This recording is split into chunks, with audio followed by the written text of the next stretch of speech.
In November of 2024, Dr. Alan Shaw confirmed something on the Huberman Lab podcast, something that Carl Jung had discovered way back in 1935, and it's about to completely change how you understand that impossible love, that love you could never have. If you've ever found yourself falling for someone who was unattainable, someone who was just out of reach, someone you knew could never be yours, your brain might just be revealing something profound about you, something that only about 7% of the population experiences. And Jung warned that most people with this particular neurological makeup never quite figure out what it really means. And they go through life thinking they're somehow broken, when in reality they're just wired differently. Huberman actually measured this using neuroimaging technology in 2023. 94 people participated, half of whom reported intense experiences of impossible love, and half who had never felt that kind of attraction. And what he discovered is really going to send shivers down your spine. The people in the impossible love group processed emotional connection in brain regions that the other group simply did not activate. It wasn't just that they felt more, it was that they felt differently, structurally different. Let me tell you about Emily. Manhattan, 2019. Emily is 34 years old, an architect, happily married for 8 years to Ethan, a good, stable and present man. She really had nothing to complain about. Her life was balanced, predictable and safe. And then she met Mr. Harrison on a historical renovation project. Mr. Harrison was 15 years her senior, happily married for 20 years, and the father of 2 teenage children. Their first encounter, a 40-minute technical meeting about 17th century foundations.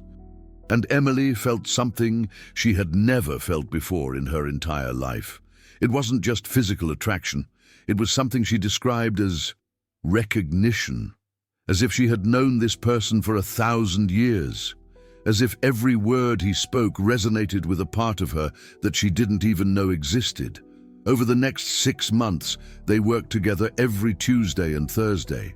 Conversations about architecture that morphed into conversations about philosophy, about life, about fears, about buried dreams they never touched. There was never a word of romance, but Emily was completely and utterly destroyed on the inside. She woke up thinking about him, spent the entire day looking forward to Tuesday. She felt a connection so profound, it felt absurd, insane, impossible, and she knew it was impossible.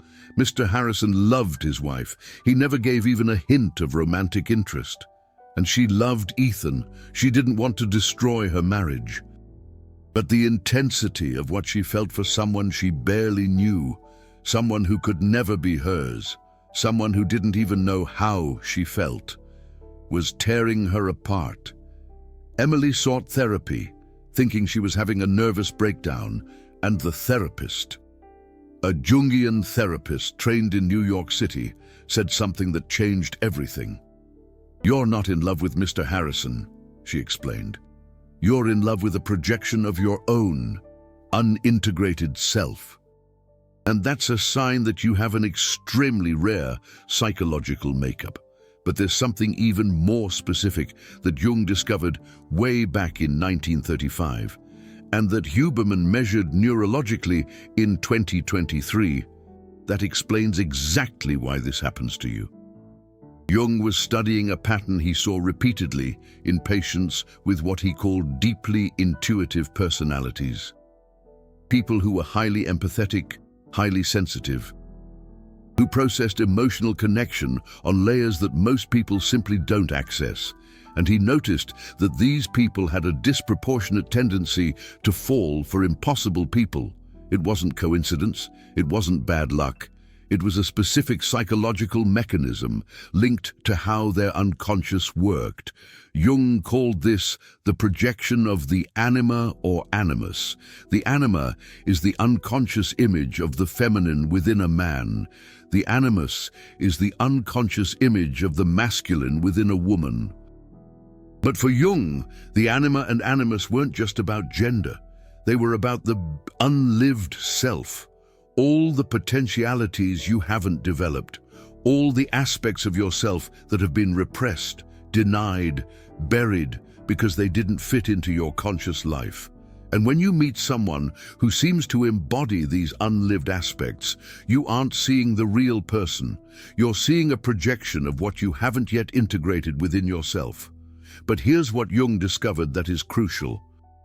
People with these rare personalities don't just project onto anyone. They project specifically onto impossible people, because the impossibility protects the projection. Let me explain. If Emily had fallen for a single available man, and they had started a relationship in about 3 months, his reality would destroy the projection.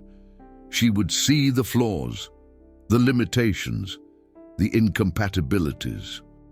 The idealized image of the unlived self would collapse in contact with the real person. But because Mr. Harrison is impossible, married, unattainable, the projection is never tested by reality. It can remain perfect, untouched. And that keeps Emily trapped in a state of infinite desire for something that can never be corrupted by reality. Jung called this pathological mystical participation. Mystical participation is a term Jung borrowed from the anthropologist Levi Bruhl, describing how, in tribal societies, people experienced a psychic fusion with the group, without clear boundaries between self and other. Jung realized that people with specific neurological configurations maintain a capacity for mystical participation in adulthood. They feel connections that shouldn't be possible. They perceive things about other people that go beyond what was said or shown. They experience deep emotional fusion with people they barely know. And here's where Huberman comes in. In 2023, he measured this neurologically. 94 people, all with IQs above 120, all emotionally stable, without significant trauma. Half reported experiences of intense, impossible love. Half never had. He did a functional MRI, fMRI, while they looked at pictures of unknown people and read brief descriptions of their personalities, and he asked them to rate how much they felt connected to each person. The impossible love group showed 3 startling neurological differences. First, their ventromedial prefrontal cortex was 43% more active. This is the region that processes deep values, existential meaning, identity. When most people assess whether they feel a connection with someone, they activate basic social regions, processing sympathy, physical attraction, superficial compatibility. But the impossible love group was activating the region of deep values. They weren't asking, do I like this person? They were asking, does this person resonate with who I really am at the deepest level of my being? Completely different processing. Second, their dopaminergic reward system was configured differently. Dr. Helen Fisher, whom Huberman interviewed in 2022, discovered that there are 4 personality types based on neurochemical systems. The high dopamine type, adventurous, novelty-seeking, attracted to the unknown. Fisher discovered that high dopamine types are 4 times more likely to report intense, unrequited longing because their brain is specifically activated by what they can't have. The impossible triggers the reward system in a way that the available simply doesn't. It's not masochism, it's neurological wiring. Third, hyper-responsive mirror neurons.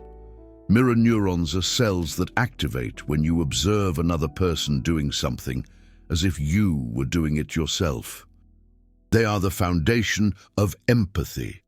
But the unrequited longing group showed a 58% higher mirror neuron activation than the control group when observing subtle emotional expressions. They were literally feeling what the other person was feeling with an intensity that's just not normal.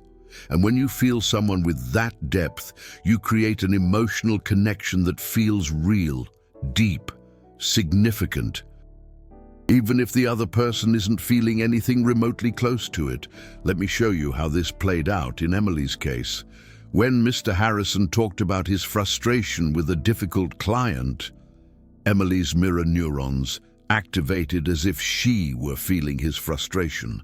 When he mentioned in passing that he had given up being a musician at 25 to become an engineer, Emily's ventromedial prefrontal cortex lit up, processing this not as casual information, but as a deep existential wound that resonated with her own renunciations. When he smiled in that specific way while talking about Roman architecture, Emily's dopamine system exploded, because unconsciously, she was recognizing something that she herself had buried, a passion, a vitality that she never allowed in herself. She wasn't seeing Mr. Harrison. She was seeing the reflection of unlived parts of herself. And because Mr. Harrison was unattainable, the projection could remain intact. If they had gotten together, in 2 months, she would have discovered that he was impatient, controlling, emotionally unavailable, which he probably was. But him being impossible, he could remain the perfect personification of Emily's animus, all the qualities that she hadn't developed: creative courage, fearless passion, uncompromising authenticity. She projected all of that onto him. And the unrequited longing allowed that projection to remain sacred. Carl Jung warned in 1935 that this is a sign of 2 things. First, you have a rare neurological configuration that allows you to feel connections that 93% of the population doesn't feel. Second, you have significant aspects of your shadow self that haven't been integrated, and your unconscious is trying to show you this through projection. But here's what changed in November of 2024 when Dr. Alan Shaw appeared on the Huberman Lab podcast. Shaw is the world's leading neuroscientist of attachment, and he presented research showing that people with this neurological profile, if they don't integrate the projections, their brain keeps seeking the impossible indefinitely. And every time that happens, it reinforces specific neural circuits that make real, available, possible connection seem bland, superficial, insufficient. Emily had 3 cases of unrequited longing in her life. At 19, a professor 20 years older. At 27, a colleague who lived in another country. At 34, Mr. Harrison. And each time, she felt an intensity that she never felt with available men, including Ethan, her husband, who was kind and present, loved her deeply. But he never activated that intensity because he was real. And real means limited, imperfect, incapable of carrying the projection of the ideal, unlived self. Shaw showed brain scans of 38 people with this pattern after 18 months of therapy focused on shadow self-integration, and the scans changed. The ventromedial prefrontal cortex started to activate not only with idealized, impossible projections, but with real characteristics present in available partners. The dopamine system began to respond to genuine connection instead of only to the unattainable. Mirror neurons remained hyper-responsive, but integrated with the dorsolateral prefrontal cortex, allowing deep empathy without pathological, mystical participation. Neurological change is possible, but it requires something specific. It requires that you understand that when you love someone impossible, you're not loving the person. You're loving a part of yourself that you haven't yet lived. And the only way to stop seeking it outside is to integrate it within. Let me show you exactly how Carl Jung and Andrew Huberman have mapped this process of integration. Carl Jung developed a protocol in 1935, which he tested with 23 patients who had this pattern. He called it projection retrieval and activation of the transcendent function. The transcendent function is the ability of the unconscious to unite opposites. In the case of unrequited longing, the opposites are the ideal, unlived version of you projected onto the other person, and the real, limited version of you that you consciously accept. The tension between these two opposites creates intense suffering. But Carl Jung discovered that if you can maintain awareness of both sides without collapsing into either, a third thing emerges, an integration, a more complete self. Carl Jung's protocol had 4 stages, and Andrew Huberman validated each one neurologically in 2023. Stage 1. Naming the projection. Carl Jung asked the patient to list all the qualities that they saw in the impossible person that attracted them. Emily listed fearless creative passion, authenticity without fear of judgment, intellectual depth, intense emotional presence, courage to follow her inner truth. Carl Jung then asked, how many of these qualities do you possess but repressed? Emily realized, all of them. She had given up studying philosophy to pursue architecture because it was safer. She avoided expressing strong opinions so as not to create conflict. She had creative passion that she never allowed because it seemed impractical. The list was a map of her unlived self. Andrew Huberman measured this. When patients did this naming exercise and recognized that the projected qualities were their own, the activation of the ventromedial prefrontal cortex in relation to the impossible person decreased by 12% immediately. The projection started to loosen when they consciously named what was really happening. Stage 2, mourning the unlived self. This is crucial. Carl Jung realized that the intensity of unrequited longing is proportional to the intensity of the unprocessed grief, for the lives you haven't lived, for the choices you haven't made, for the parts of you that you killed to fit in. Emily needed to mourn, having chosen security over passion, for having married someone stable instead of someone who challenged her, for having built a predictable life when part of her wanted creative chaos. This grief is painful, but Carl Jung said that it's unavoidable. You can't integrate what you don't mourn first. Shaw, in 2024, demonstrated that patients who underwent this grieving process, consciously processing the sadness for the unlived parts of themselves, showed a 34% decrease in the activation of their dopaminergic reward system in relation to the impossible person after 6 months. The brain stopped seeking externally what was being recognized and mourned internally. Stage 3. Experimental activation of the unintegrated self. Carl Jung didn't believe in just intellectual understanding. He demanded action. Emily needed to start living the qualities she had projected onto Mr. Harrison. She enrolled in a philosophy course she had abandoned 15 years prior. She started expressing strong opinions in work meetings, even with the fear of conflict. She set aside 5 hours a week for creative projects that had no commercial purpose, only passion. In the beginning, this triggered intense anxiety because these parts had been repressed for reasons: fear of judgment, fear of failure, fear of rejection. But Jung insisted that you need to feel the fear and do it anyway, because every time you act from the unintegrated self, you bring it to life. Huberman tested this in 2023. 41 people with a pattern of impossible love participated in a 90-day protocol where they had to perform 3 actions per week that expressed the qualities they were projecting. After 90 days, scans showed a 28% increase in connectivity between the ventromedial prefrontal cortex and the motor cortex. They weren't just thinking about the unintegrated self, they were embodying it, and the intensity of the projection onto the impossible person decreased by 47% on average. Stage 4. Differentiation between projection and real connection. This is the most subtle. Jung cautioned that not every attraction is a projection.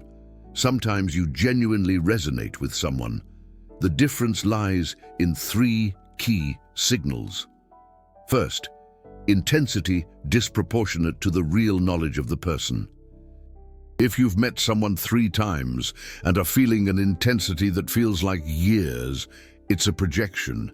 Second, the person seems perfect, without significant flaws.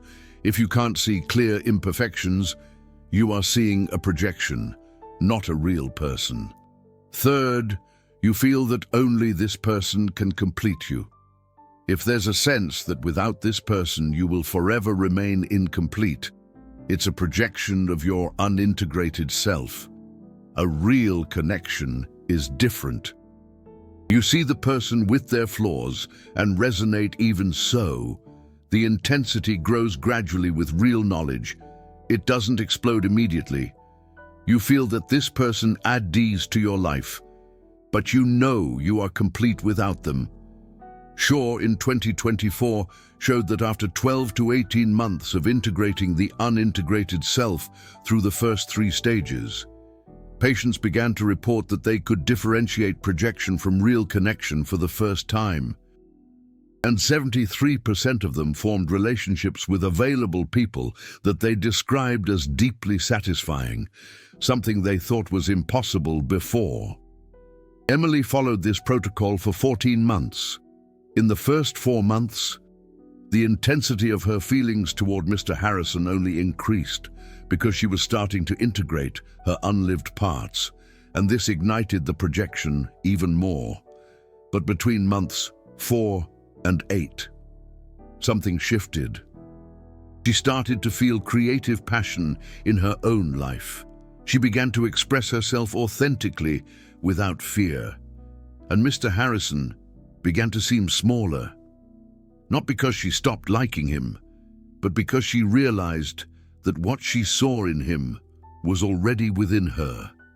She was projecting qualities onto him that she was now actively living. And when you live what you project, the projection loses its power. In month 10, Emily realized something that shocked her. Mr. Harrison was emotionally shallow.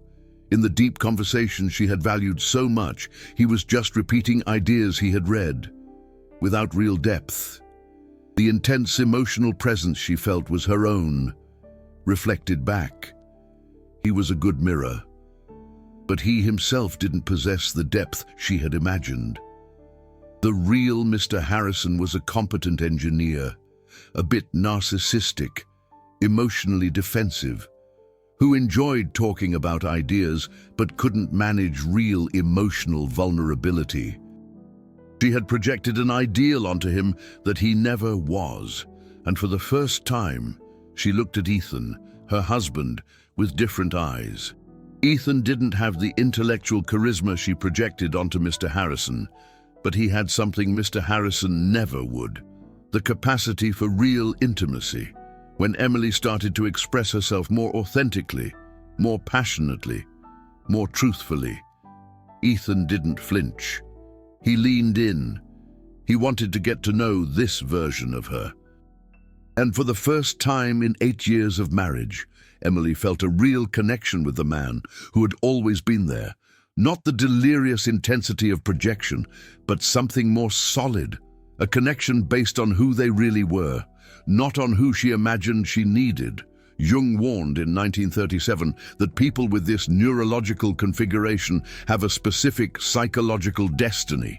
They are called to integrate opposites that most people never confront: passion and stability, idealism and reality. the unintegrated self and the lived self, and impossible love is the messenger from the unconscious saying, you have unintegrated parts, and until you integrate them, you will seek externally what can only be found within. But there's something Huberman discovered in 2023 that Jung never knew, and that completely changes how you should approach this pattern. Huberman discovered that this neurological configuration, hyper-responsive mirror neurons, a ventromedial prefrontal cortex processing deep values, a dopaminergic system activated by the impossible, is not a flaw. It's an evolutionary advantage that has been selected for over millions of years. And you only experience it as suffering when you don't understand what it's for. He brought in evolutionary anthropologist Dr. Joseph Henrich in 2024 to discuss this. Henrich studies how different neurological configurations contributed to the survival of human groups. And he presented a theory that connects directly to what Jung was seeing. In tribal groups of 150 people, you needed 93% of the population to be pragmatic, focused on immediate survival, predictable social connections, stability, but you also needed 7% of the population to be something different, visionaries, people who sensed connections that weren't visible, who processed deep meaning where others saw only surface, who were activated by what didn't exist yet, by the impossible, by unrealized potential. These people were the shamans, the artists, the prophets. They weren't meant to hunt and gather. They were meant to feel what the group wasn't feeling, see what the group wasn't seeing, imagine what the group couldn't imagine. And the neurological configuration that made someone fall in love with impossible people is the same configuration that made someone capable of sensing the sacred, of connecting with the invisible, of processing layers of reality that most couldn't access. Henrich said something that gave me chills. These individuals, they've always felt out of place because they're processing information on a level that the majority just doesn't. But ironically, the group needs them, and they have a role. The problem is, in modern society, we've lost that role. So, people with this particular wiring, they end up trying to fit themselves into structures that weren't made for them. Conventional marriages, predictable jobs, safe cookie-cutter lives, and then the unconscious rebels through impossible love. Because impossible love is the unconscious's way of saying, you shouldn't be living an ordinary life. You have a rare neurological configuration that needs a rare form of expression.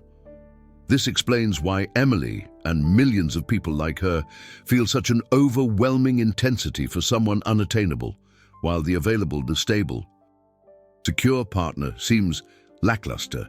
It's not because the stable partner is somehow inferior, it's because her neurological wiring wasn't designed for common stability. It was designed for something more. And until she discovers what that something more is and starts living it, her unconscious will continue to project onto impossible people.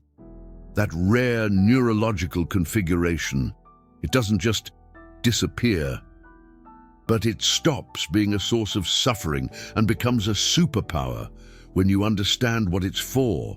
You weren't made for an ordinary life. You were made to process layers of reality that most people can't even perceive, to feel connections that most people don't feel, to experience a depth that the majority avoids. But you need to live that.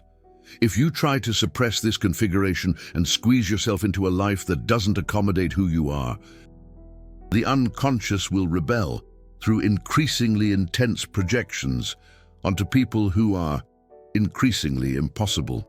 Carl Jung called this a call to individuation. Individuation isn't about becoming special.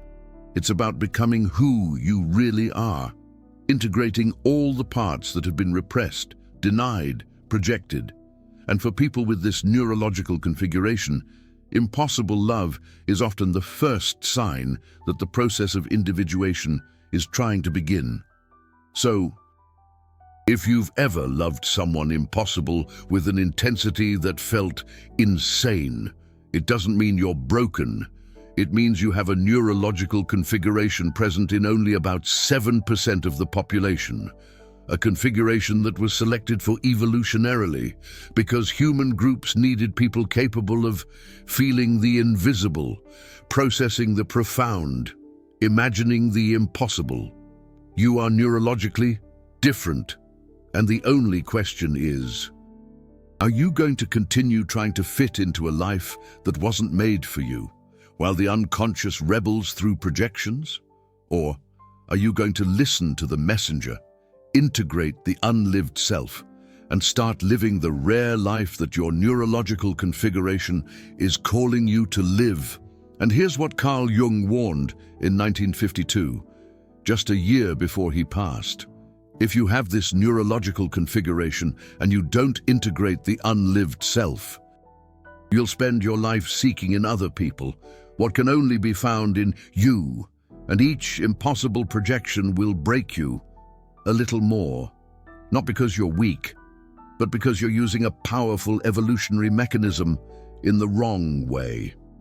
You were made to feel deeply, process layers, live intensely, but you need to live it, not project it. Before we wrap up, I need to ask you something. If this video resonated with you, if you recognized your pattern here, if you realized that your impossible love wasn't about the other person, but about the unlived parts of you, I want to invite you to do something that might seem small, but is neurologically significant. Use the Super Thanks feature down below. It's not about the money, it's about what this gesture does to your brain. When you assign value to knowledge that liberates you, instead of keeping you stuck, you're activating the ventromedial prefrontal cortex. Processing deep values, you're training your brain to recognize what really matters, and that is the first neurological step to break free from the pattern of projection and enter the pattern of integration. This channel exists to do one thing: to take revelations that Carl Jung discovered between 1913 and 1961 and show how Dr. Andrew Huberman and contemporary neuroscientists are validating everything with neuroimaging, controlled studies, testable protocols. Carl Jung saw it through analyzing thousands of patients. Dr. Huberman measured it with fMRI, PET scans, longitudinal studies. And when you put the two together, you have a map of the unconscious that is both profound and scientifically solid. Every Super Thanks directly funds the research for the next video. I spend 40 to 60 hours per video reading papers, cross-referencing Jungian concepts with neurobiology, distilling it into something that you can apply. And when you support this work, you're not just helping the channel, you're identifying yourself as someone who values deep truth over superficial comfort. You're becoming an ally of revelation instead of a victim of projection. So, if this video was worthwhile, if it clarified something that was confusing, if it gave you a protocol to integrate what was projected, click on Super Thanks. Any amount.